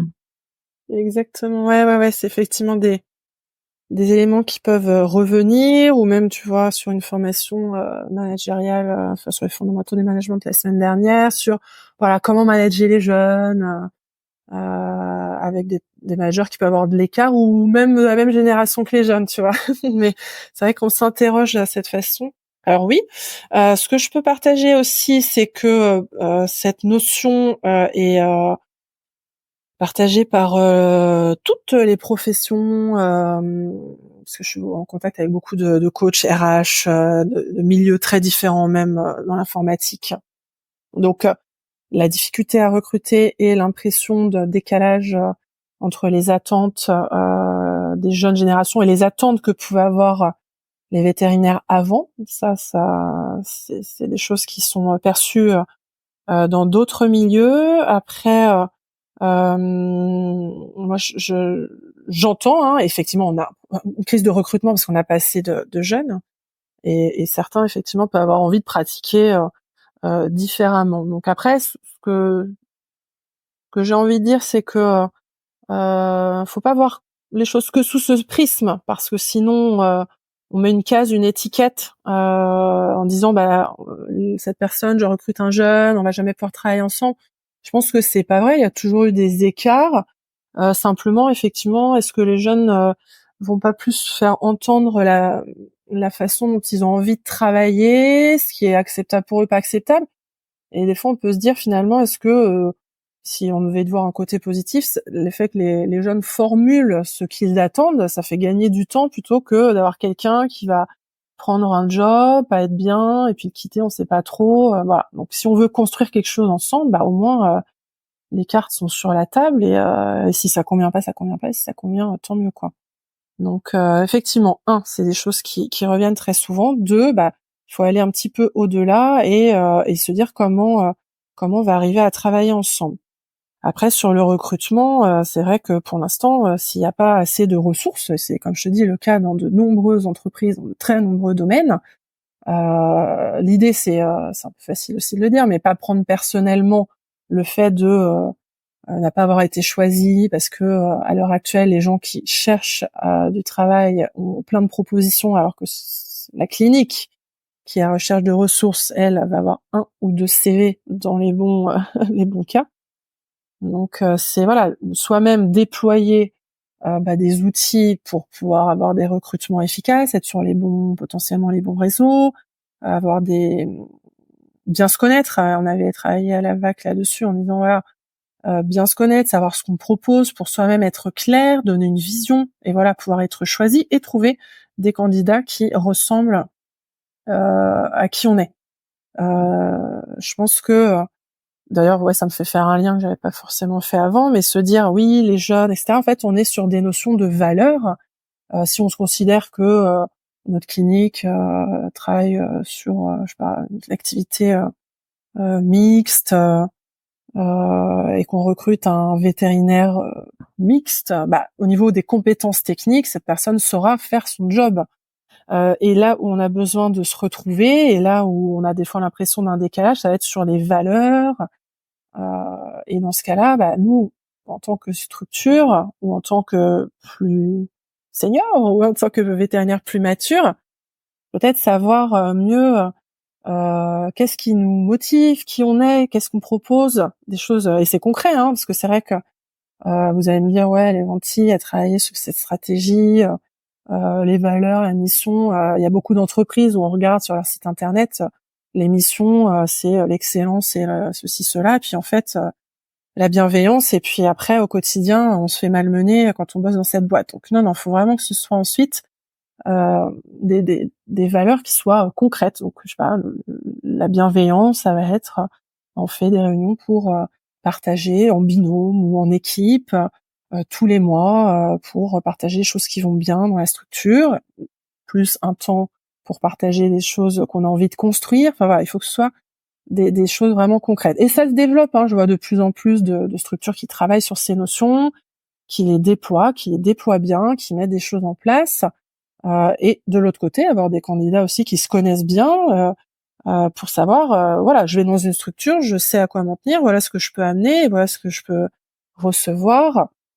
Après, voilà, ça reste le monde de l'entreprise. Des fois, on a envie, besoin d'aller voir autre chose, et il faut pas le prendre personnellement quand un salarié doit suivre son conjoint en France. Voilà, c'est aussi peut-être décorréler beaucoup de l'affect. On est dans des petites entreprises où on a presque envie d'être des amis, et on l'est, hein, et c'est très bien. Mais garder quand même un petit peu la distance, parce que sinon, si on est trop mélangés, les uns et les autres, on n'ose plus. Soit on n'ose plus, soit on fait n'importe quoi d'ailleurs. Si ça vient grignoter un petit peu trop personnellement. Je sais pas ce que t'en penses. Oui, on revient à cette histoire de... Enfin, l'analogie qui me venait, c'était l'analogie du couple où au début on est assez on est à peu près franc, et puis à peu près après on commence à faire des concessions, et puis on n'ose plus se dire les choses. Et on revient à cet élément de communication qui est importante. Et puis ce que tu as évoqué au début, ouais, de bien identifier ses besoins pour pouvoir mieux les exprimer, et du coup ne pas être sur cette valence un peu superficielle de moi j'ai besoin de quelqu'un qui vienne travailler, et puis on s'arrête là. Et je pense que tu as évoqué aussi ce qui est important, et peut-être qu'on néglige peut-être un petit peu, c'est les besoins du futur employé, qui eux malgré tout ils sont face à une multitude de choix. Et moi je me rappelle bien en sortie d'école, nous on n'avait pas ce luxe déjà, mais en tout cas l'identification de ses propres besoins quand on est jeune, je pense que c'est pas toujours facile non plus, et que si on est en force de proposition, je pense dans une clinique, de justement aider cet employé, futur employé potentiel, à lui aussi identifier ses besoins de manière plutôt transparente. Ok, peut-être qu'il viendra pas dans votre clinique, mais du coup, s'il vient, c'est pour les bonnes raisons aussi. Je suis tout à fait d'accord, cher docteur. Mais sujet complexe, et d'autant plus compliqué quand on est à la recherche, quand on a une clinique et à la recherche depuis longtemps, qu'on est fatigué, qu'on est en mode pompier. Exactement, c'est ce que j'allais rebondir. Effectivement, quand on est, je dirais, ce que je disais un peu dans le jus, dans la soupe, dans le quotidien, que nous on a un planning, qui est déjà full, arriver à prendre ce pas de côté et de dire oui, voilà, je recrute cette personne, quels sont ses besoins, et sauf que on dit toujours recruter quelqu'un, ça c'est, je crois même des études qui prouvent que recruter quelqu'un qui ne nous correspond pas, ça coûte beaucoup plus cher. Déjà financièrement, de recruter une nouvelle personne, faire les démarches, etc. Ça prend un temps pas possible. et quelle énergie quand la personne n'est pas en fait alignée et qu'on a déjà du mal à lui expliquer. Je sais pas, je dis quelque chose de très gros, mais qu'il faut dire bonjour au client. Si cette personne, c'est exagéré, mais j'ai déjà vu, c'est pour ça que je dis, ou se dire bonjour dans l'équipe, parce que c'est une personne qui vient juste bosser pour bosser, et que nous, on avait jusque-là une équipe très soudée. Eh bien voilà, on va pas apprendre à dire bonjour ou apprendre si c'est une personne qui a des valeurs différentes. Donc dans ce cas-là, voilà, combien de mois, et il y a beaucoup de structures, alors là c'est très gros ce que je dis, mais qui peuvent être sur des petites divergences, voire même des associations. On n'est pas d'accord sur là où on veut aller. Moi je veux un équipement high-tech à la pointe, etc. Alors qu'une autre personne voudrait un cabinet de proximité. On est tiraillé tout le temps entre les deux. Du coup, les autres collaborateurs ASV, salariés sont tiraillés entre l'un ou l'autre. Alors il peut y avoir des affinités, voire se forment des clans. Enfin voilà. Ouais, des situations qui peuvent être très compliquées et très gangréneuses. Hein. Des enlisements, ouais, c'est le mot qui me vient, des gangrènes, des enlisements. Et je pense que parfois on se dit, oh bah ça fait partie. Alors oui, toutes les équipes du monde traversent des difficultés, ça aussi. L'intelligence collective qui arrive, c'est extrêmement rare. D'être dans un flow, tout le monde fonctionne. Voilà, il y a toujours des choses perfectibles dans des équipes, mais il y a des choses qui sont quand même pas normales et qu'on n'est pas obligé d'accepter. Je réfléchissais, je sais plus si c'était dans le monde métaux, un partage d'expérience. Ça fait 2 ans qu'une personne a dit, voilà, moi je suis plus bien ici, j'aimerais partir, mais je sais pas, d'un côté comme de l'autre, je sais pas pourquoi ils n'arrivent pas à se mettre d'accord sur un départ. Mais quelle énergie, on se rend pas compte en fait que des fois on peut être fatigué parce que ça prend beaucoup d'énergie. Ouais. Donc arriver à et puis ça peut être aussi un petit tip de dire finalement intervenir dès qu'il y a un petit stimulus qui vient, un petit caillou dans la chaussure, retirer le petit caillou plutôt que d'avoir un trou dans le talon, c'est toujours mieux quoi. Le conflit, il s'installe en général, on dit c'est une situation de blocage. Le conflit s'installe d'abord par des incompréhensions, des interprétations. Donc l'idéal, c'est d'avoir le temps et de prendre le temps pour débloquer. Et donc en entretien, si on a une petite intuition, un petit truc, faut pas hésiter à creuser. Et ça, c'est des questions ouvertes. Qu'est-ce que tu veux dire par là? Quand tu m'as dit ça, voilà, comment tu te vois une journée classique dans la clinique, pour tâter un peu les choses plus subjectives, qui touchent un peu plus, sans rentrer dans le perso intime qui reste du privé et que l'employeur ne se doit pas d'aller chercher non plus. Mais ouais. En fait, il faudrait mettre en place c'est un peu ce que les groupements font, mais des partenariats entre les agences de recrutement et les coachs. Faire des petits mini-coachings d'entretien, etc. Il y a des agences de chasse de tête, choses comme ça. Alors après, moi je suis équipée là de questionnaires de personnalité qui sont utilisés par des très grands groupes pour aider au recrutement. Alors il y a différentes techniques, soit on fait passer des cas pratiques. Moi j'avais vu dans une clinique, il m'avait dit tiens, si t'as une radio comme ça, tu fais quoi? Non.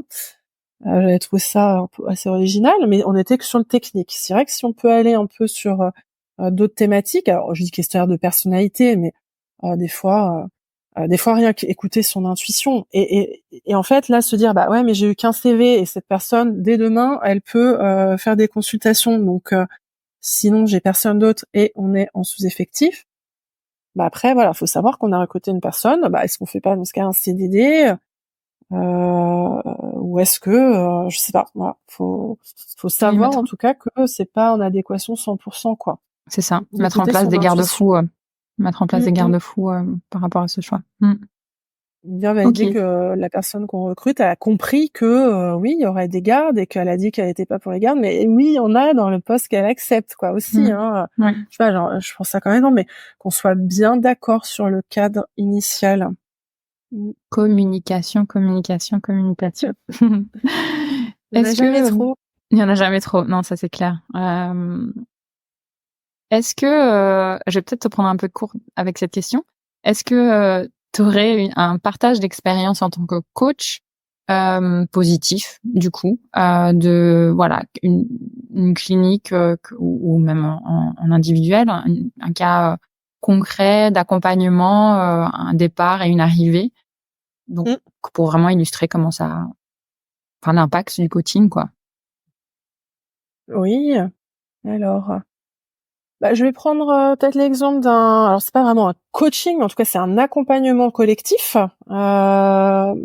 C'est un des premiers que j'ai fait de Sauvet là, et qui est assez marquante puisque c'est, on va dire, c'est pas une situation de pompier où faut éteindre le feu, rien ne va, c'est la catastrophe, mais plutôt à l'inverse, une clinique qui fonctionne bien et qui a par contre un changement dans les associations.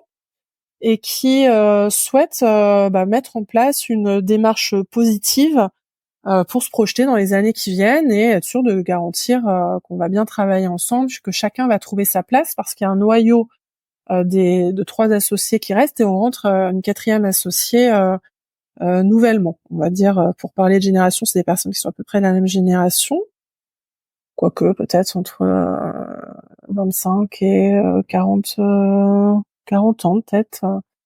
Et l'idée, c'était du coup très, comme je dis, hein, l'objectif plutôt clair. J'aime bien mettre un cadre bien clair. C'était démarrer notre association sur des bonnes bases et se projeter dans les années qui viennent pour faire en sorte que nos 2 structures et 2 cabinets, enfin une clinique et un cabinet, me semble, fonctionnent bien. Donc là, on se dit top, hyper positif. C'est tout le monde est motivé à faire cet accompagnement, hein, parce que c'est vrai que en gros c'est pour moi l'accompagnement idéal. Tout le monde va bien, les gens sont tous motivés à faire cet accompagnement. Qu'est-ce qu'on va bien pouvoir faire? En fait, c'est extrêmement riche parce que on va aller effectivement chercher. Alors là, ce que l'on avait proposé, c'était un temps individuel pour faire grandir un petit peu, mieux se connaître chacun, pour pouvoir ensuite savoir qu'est-ce que je vais vouloir apporter moi à cette association. Et aussi, qu'est-ce que j'en attends? Donc, on avait fait un questionnaire de personnalité, en l'occurrence, et un temps de restitution d'1 heure et demie, avec, un peu des réponses à ces questions. D'où je viens? Qu'est-ce que j'ai envie d'apporter? Qu'est-ce que ça peut m'apporter? Où est-ce qu'on se voit? Vraiment un temps individuel pour que, je pense que c'est important, chacun aussi, sache ce qui est important pour lui, quoi. Donc c'était les 4 leaders, et puis ensuite on a fait une journée collective en travaillant déjà un petit peu sur ce qui avait été partagé et en reprenant les termes et disant voilà, moi je suis comme ça, et c'est vrai que de faire des ateliers autour de ces thématiques, moi je suis plutôt quelqu'un de leader, moi je suis plutôt quelqu'un qui a les idées. Là en l'occurrence, en plus je crois que chacune avait un peu des rôles complémentaires des autres, et ce qui était ressorti, c'était le truc le plus puissant de la journée. Oh, je découvre, entre guillemets, mon rôle que je peux apporter dans cette équipe, que les autres, j'osais pas leur en parler. Je voyais bien que j'avais une tendance à être pleine d'idées, mais je savais pas comment les mettre en place. Et donc maintenant, je sais que on peut les mettre en place ensemble, et qu'en plus, je peux m'appuyer sur un tel qui, elle, adore faire des fiches, des trucs, peut prendre la suite de mes idées, où on peut construire ensemble. Donc ça, c'était hyper puissant. Puis après, se projeter sur quelles actions concrètes on va mettre pour 6 mois, 3 mois, etc.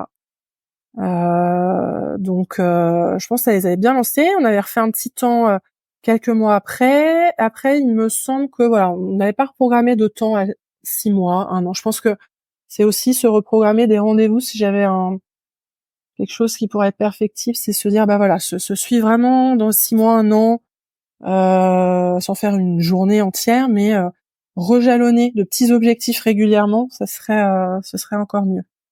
Mais vraiment, j'avais adoré en tout cas cet accompagnement, qui est pour moi le sens que je veux faire à mon métier d'accompagnante. C'est que, je crois, moi, sur mon site internet, en tout cas mon claim là, mais une espèce de phrase, c'est gagner en efficacité et sérénité au quotidien. Je pense que là, on avait travaillé vraiment là-dessus, quoi, sur les 2 pendants, et on est bien ensemble et on est efficace. Et je me permets même d'ajouter, mettre du sens dans son quotidien, peut-être. Bien sûr, ouais. Donc oui, c'est une belle illustration de concrète, finalement, on part de quelque chose, on a un objectif bien précis, et on met en place une façon de faire pour y arriver. Mm. Est-ce que, avant de te poser la dernière question, fameuse du podcast, est-ce qu'il y a quelque chose dont on n'a pas parlé, que tu aimerais évoquer?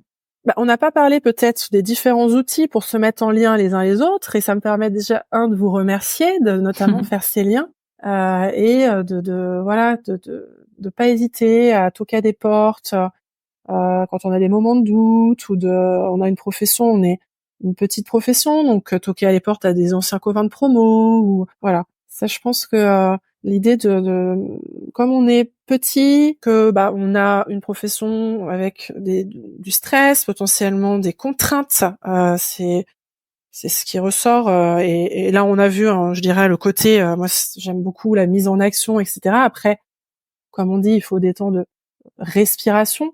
C'est vrai que là, ce que je peux peut-être mettre, c'est moi j'ai un côté très dynamique, mouvement, challenge. J'ai appris aussi à faire des temps pour moi, et peut-être ça le partager avec les auditeurs aujourd'hui. On disait arriver à prendre du temps pour soi, de ralentir et de pas se mettre trop de pression, de pas d'être doux avec soi-même. C'est hyper important de se faire du bien, quoi. Merci pour ces précieux conseils. Ma dernière question d'ailleurs était quel conseil donnerais-tu à la plus jeune version de toi-même? Donc j'imagine que il y a déjà des choses que tu as abordées là, peut-être encore autre chose à rajouter si tu t'imagines face à toi âgé de 24 ans, fraîchement sorti d'études. Question puissante. Bonne, super question qui est toujours passionnante. Ce serait suis ton intuition. Fais-toi confiance. Ouais. Oui, fais-toi confiance, suis ton intuition, fais-toi plaisir aussi, je pense. Ouais. Après, ce que j'aurais entendu, je suis pas sûre, donc c'est plutôt sur ton intuition. C'est ça. Ouais, oui, la sagesse de l'âge, hein. Malgré tout. Bon, merci beaucoup, Anne-Sophie. Merci aussi d'avoir mentionné à plusieurs reprises que Veto Micro était un outil. Je trouve ça très chouette. Merci pour ça. Et merci pour tous tes partages hyper intéressants sur le coaching et finalement sur comment tu as appliqué ton fameux mantra et comment tu l'appliques aujourd'hui avec oui, c'est vrai. ton métier à multiples facettes. Et oui, comme toi et comme nous tous en fait. Oui, tout à fait. Au sein d'une journée, on est multiples vétos. Merci à tous. Merci de m'avoir laissé l'opportunité de partager mon témoignage aujourd'hui. Avec grand plaisir. À bientôt. Au revoir, à bientôt. Merci d'avoir écouté cet épisode de Veto Micro. Si le cœur vous en dit, partagez-le à vos amis et à vos collègues, abonnez-vous au podcast et mettez-nous une note de 5 étoiles avec un gentil commentaire. C'est ce qui nous permet de remonter dans les classements et de donner de la voix à la profession. Si vous souhaitez participer à Veto Micro, nous suggérer des invités ou tout simplement nous écrire, faites-le sur l'adresse podcast@temavet.fr. Prenez soin de vous et à la semaine prochaine pour écouter une nouvelle façon d'être vétérinaire.